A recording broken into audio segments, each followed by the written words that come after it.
What you're about to witness is absolute insanity.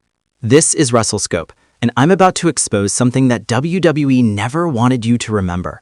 Something they've literally tried to bury in the archives. Something so controversial, so brutally dominant, that it completely changed the trajectory of 4 superstars' careers forever. Because what happened when Damian Priest and Rhea Ripley stepped into that ring against Aleister Black and Zelina Vega wasn't just a match. It was a statement. It was a declaration of war. And WWE has spent years trying to make you forget it ever happened. But we remember. WrestleScope always remembers. And after today, you'll never look at these superstars the same way again. Hello viewers, if you're new here, please don't forget to like and hit that subscribe button for daily updates about WWE Raw. Let me ask you something that's going to make your blood boil. Why is it that WWE can push Roman Reigns down our throats for 4 years as the unstoppable tribal chief, but when Damian Priest and Rhea Ripley delivered one of the most dominant mixed tag team performances in SmackDown history, the company acted like it never even happened? I'll tell you why. Because this match exposed something WWE didn't want you to see. It showed you that Priest and Ripley were always destined for greatness, years before the Judgment Day, years before Rhea became Women's World Champion, years before Priest cashed in Money in the Bank. This match proved they were ready, but WWE wasn't ready for them. And here's what's going to make you absolutely furious. While Priest and Ripley were tearing the house down, putting on a clinic of chemistry and brutality, WWE management was already planning to split them up. They were already sabotaging what could have been the most dominant faction in modern wrestling history. Don't believe me? Stick around, because the evidence is damning, and by the end of this video, you're going to be just as outraged as I am. But first, let me take you back to where it all began. SmackDown, the blue brand, the land of opportunity they called it. But on this particular night, it became a battlefield. You have to understand the landscape at this time. Aleister Black, the Dutch destroyer, the master of psychological warfare, had aligned himself with the cunning Zelina Vega. Together they were a force that combined Black's devastating striking ability with Vega's strategic brilliance. They looked unstoppable on paper. Then you had Damian Priest, the archer of infamy, 6'5" of pure aggression, a man who could switch from technical wrestler to absolute brawler in the blink of an eye. He wasn't a corporate creation. He wasn't a carefully crafted character designed by committee. Priest was raw, he was real, and WWE never knew what to do with someone they couldn't completely control. And Rhea Ripley? Don't even get me started on what WWE tried to do to Rhea. Here's a woman who dominated the Mae Young Classic, a woman who became NXT UK Women's Champion at just 21 years old, a woman who looked like she could legitimately beat up half the male roster. But instead of pushing her to the moon immediately, what did WWE do? They hesitated. They second-guessed. They wondered if the audience was ready for someone like Rhea Ripley. Meanwhile, Rhea was out there proving every single night that she wasn't just ready for the spotlight. She was the spotlight. So when these 4 stepped into the ring for this mixed tag team match, there was an electricity in the air. This wasn't just another throwaway SmackDown bout. This was a collision of styles, personalities, and futures. But here's what nobody tells you about this match, and this is where it gets interesting. According to multiple sources backstage, and yes, I've done my homework on this, WWE management was not happy about how this match was coming together in rehearsals. Why? Because Priest and Ripley had chemistry that was off the charts, the kind of chemistry you can't manufacture, the kind of chemistry that makes merchandise fly off the shelves and creates organic fan movements. And that terrified them. See, WWE has always had this pathological need to control every aspect of their product. Every catchphrase has to be focus tested. Every gesture has to be approved by 17 different people. Every relationship, every faction, every partnership has to come from the top down. But what was happening with Priest and Ripley? That was coming from the ground up. The fans could see it. The chemistry was undeniable. These two had an unspoken understanding in the ring. They moved like they'd been teaming for years, not weeks. They protected each other, they elevated each other, they made each other look like stars. And that's exactly what WWE was afraid of. Because if Priest and Ripley became the hottest act in the company organically, without Vince McMahon or Bruce Pritchard or whoever was pulling the strings at the time taking credit for it, well, that sets a dangerous precedent, doesn't it? It means the talent has the power. It means the performers can get over without the machine behind them. And WWE has never been comfortable with that reality. So here's what they did. And this is going to make you absolutely sick. They booked this match. They let Priest and Ripley showcase their abilities. They let them prove to the world that they were ready for the main event scene. And then, once the match was over and the crowd was electric and everyone was talking about how incredible these two were together, WWE quietly, systematically began to separate them. Don't believe me? Look at the booking immediately after this match.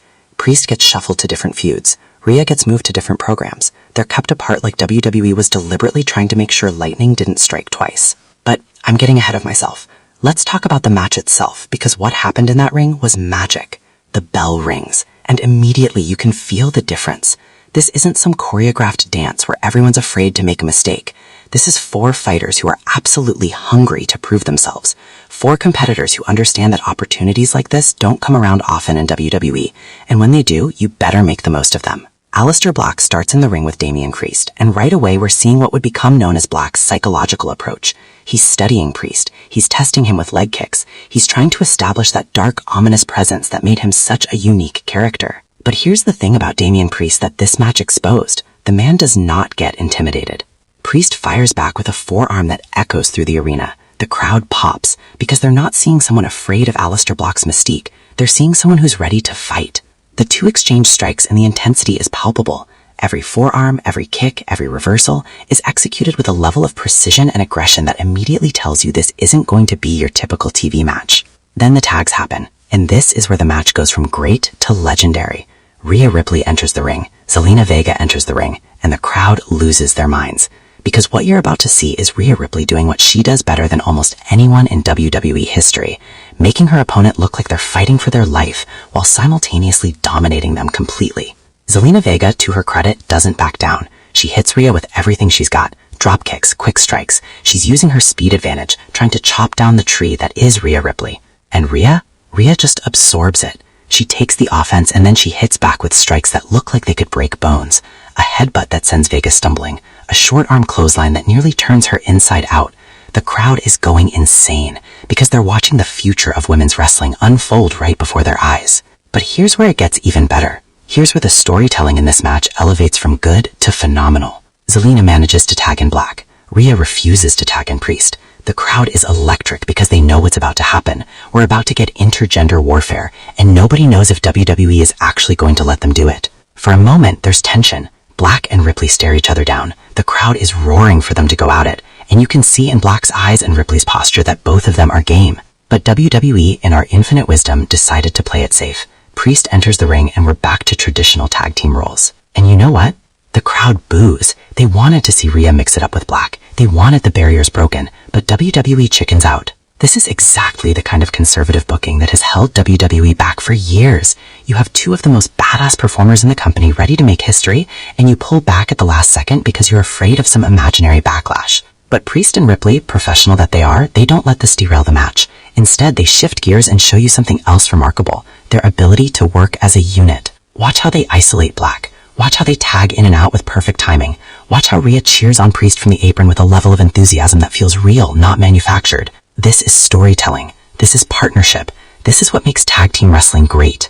Priest hits Black with a brutal combination in the corner. Rhea blind tags herself in. As Black stumbles out, Vega tags herself in to save her partner. And now we're back to the women's division of this match, and it's time for Rhea to close the show. Vega tries to mount offense. She's desperate now. She knows her team is in trouble. She hits Rhea with a Hurricane Rana, goes for a moonsault, but Rhea catches her out of midair. The crowd is on their feet because they know what's coming.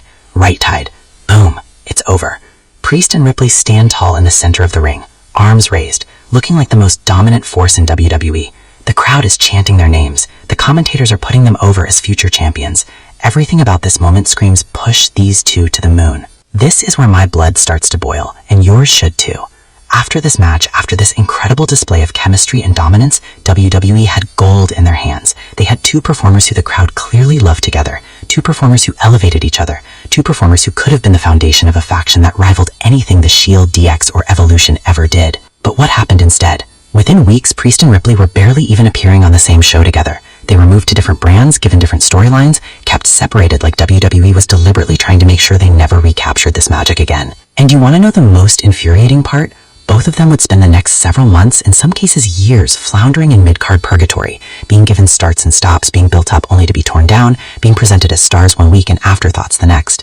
All because WWE refused to capitalize on what was right in front of them. Now, I know what some of you are thinking, but they eventually got to the top. Rhea became champion, Priest became champion, the Judgment Day became one of the hottest acts in WWE. Everything worked out. And you're right, everything did eventually work out. But how much time was wasted? How many years did these performers spend treading water because WWE didn't have the vision to see what was obvious to everyone watching? Let me paint you a picture of what could have been. Imagine if, after this match, WWE had immediately formed a stable around Priest and Ripley. Imagine if they'd been given the creative freedom to recruit members, to build an empire, to dominate both the men's and women's divisions simultaneously. Imagine Priest holding a world champion while Rhea held the women's championship. Imagine them running roughshod over the entire roster, proving that the future of WWE wasn't about one dominant man or one dominant woman, but about unity, about partnership, about a new generation taking over. This could have happened in 2020-2021. Instead, we didn't get the Judgment Day until 2022, and even then, Priest and Ripley weren't the focal points initially. Edge was, because WWE still couldn't commit to letting the younger talent be the center of attention. It took Edge getting injured for Priest and Ripley to finally take center stage in the Judgment Day. An injury